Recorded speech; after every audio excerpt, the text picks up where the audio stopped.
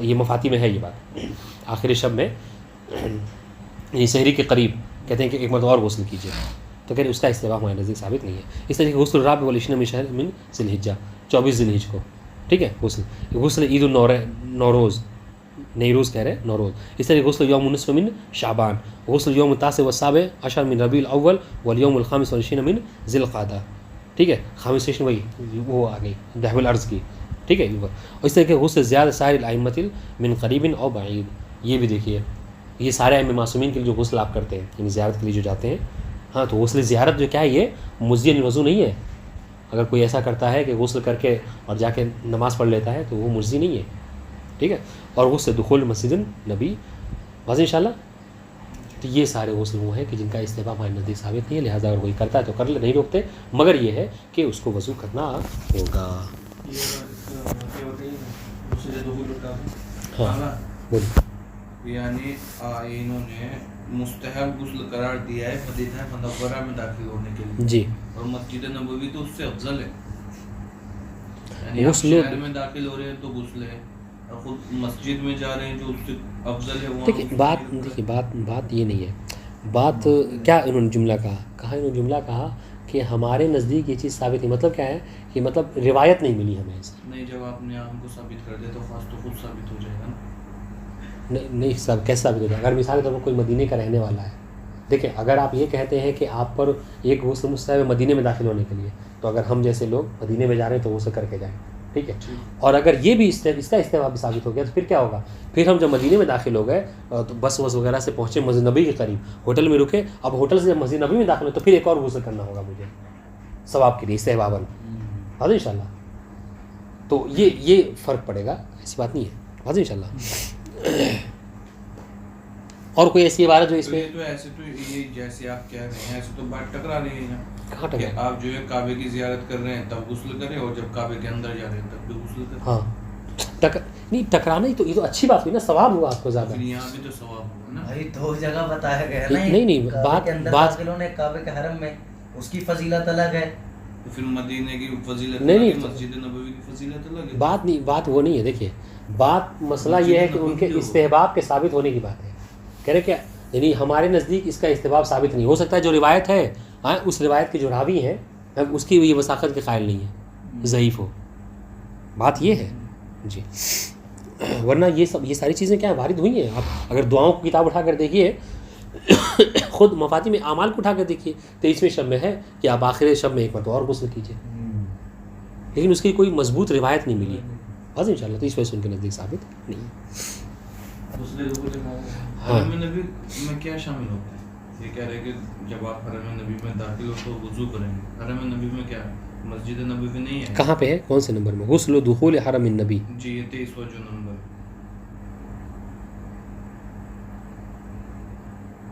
یعنی نبی کے گھر میں اس میں یعنی جو قبر ہے اس میں داخل ہونے کے لیے.